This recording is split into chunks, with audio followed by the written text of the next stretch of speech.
Hello, everybody. My name is Craig Frazier. I'm the chairman and CEO of Windtree Therapeutics.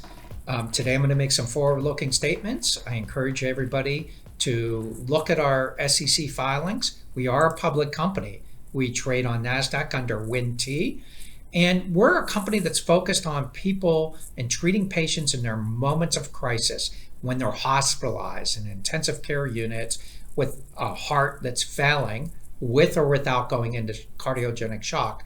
And we have this really innovative and novel lead drug candidate called istaroxime. And now istaroxime's been through 4 phase 2 studies. We've treated over 300 patients, and we're seeing this very attractive profile that I'll tell you about.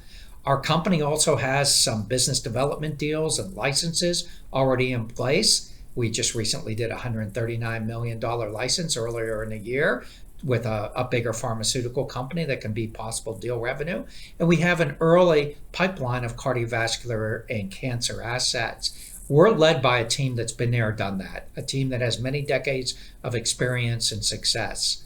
Now, istaroxime has this really attractive and unique profile of taking people whose heart is failing and getting their heart tuned up and better functioning out of their heart, and doing so without trading off blood pressure. In fact, getting blood pressure up, getting the kidneys working better, keeping heart rate down and the amount of demand on the heart.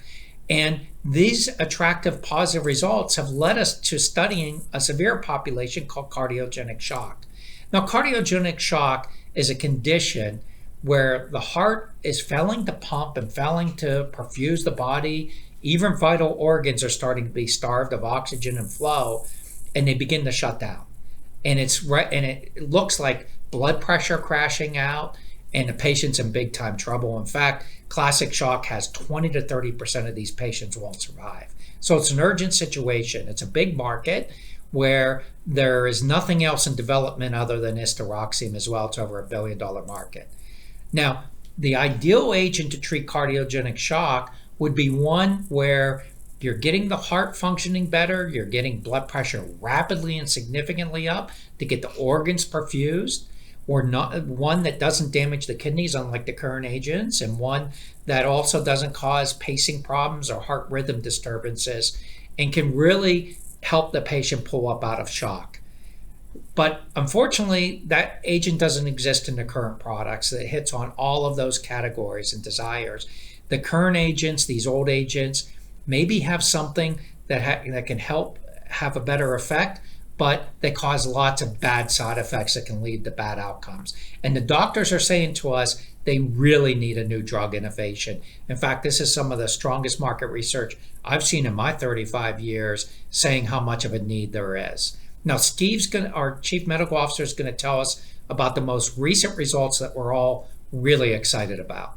I'm Steve Simonson, Chief Medical Officer at Windtree Therapeutics. I'm a pulmonary critical care physician by training. I began my career at Duke University Medical Center and have been in pharma for more than 25 years. I've been at Windtree for the last 10.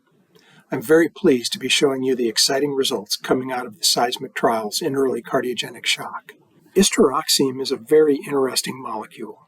It's given to hospitalized patients by IV infusion, and it has 2 mechanisms of action. First, it inhibits the sodium-potassium ATPase, resulting in an increase in intracellular calcium, creating a stronger force of contraction. The second mechanism, and the unique aspect of istaroxime, is that it activates SERCA2a. SERCA2a acts to decrease intracellular calcium after a contraction takes place. It actively pumps calcium into the sarcoplasmic reticulum in the cell, where it's held until the next contraction. This allows for a more effective relaxation of the heart muscle. Seismic was executed in 2 parts, A and B, with similar design. We prospectively plan to combine parts A and B for analysis of the primary endpoint, which is blood pressure profile over 6 hours. The analysis included 90 patients. Part A dosed istaroxime for 24 hours. In Part B, we dosed 30 patients with istaroxime or placebo for up to 60 hours. We enrolled patients with SCAI Stage B cardiogenic shock due to acute heart failure. This slide shows the primary endpoint, the systolic blood pressure profile over 6 hours. for parts A and B on the left and for part B alone on the right. In both analyses, there was a substantial and statistically significant increase in systolic blood pressure over this time period, a very positive result for seismic. The significant improvement in blood pressure profiles continued through the end of the infusion period. This slide shows pulmonary capillary wedge pressure and cardiac output over 48 hours. On the right panel, cardiac output, which is the amount of blood pumped out by the heart per minute, is substantially and significantly increased. On the left is pulmonary capillary wedge pressure. Wedge pressure is an assessment of filling pressures of the heart. It's elevated in acute heart failure and reflects back pressure in the pulmonary system that can lead to pulmonary edema. Istaroxime produces a marked, statistically significant reduction in pulmonary capillary wedge pressure within 6 hours, and the effect persists. Maintaining renal function is important, particularly in heart failure, where we need to use the kidneys to get rid of fluid overload that these patients have. You can see here that istaroxime increases renal function compared to placebo, a pattern that is common in istaroxime trials. This slide shows the serious adverse events from the trial. Serious adverse events were reported less frequently in istaroxime-treated patients compared to placebo. Although the numbers are small in Part B, worsening heart failure was reported by 18% of placebo patients compared to 5% of istaroxime-treated patients. Overall, a very favorable evolving safety and tolerability profile. There was a lot of positive data from seismic. These data in early cardiogenic shock have created a very special and unique profile for istaroxime that dovetails very nicely with the unmet medical need and the previous results we have in acute heart failure. Patients with low blood pressure and pump failure are very difficult to treat and are at increased risk for morbidity and mortality. Istaroxime improves cardiac function, increases blood pressure and renal function, and all of this was achieved with a safety and tolerability profile that was favorable and consistent with what has been reported before.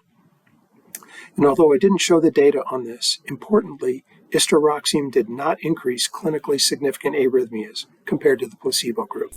Now that you've heard from Steve with these exciting results of our studies, let me summarize by telling you, once again, cardiogenic shock is a significant opportunity for Windtree, for istaroxime, and our shareholders. We can make a big difference. These patients are really sick. There's high morbidity, high mortality. The patients are in the hospital a long time. There's huge costs associated with it, over $175,000 on average. And the current agents have these undesirable side effects and can relate to poor outcomes. There's nothing else in development other than istaroxime as a drug, and it's a big market. So we're really excited.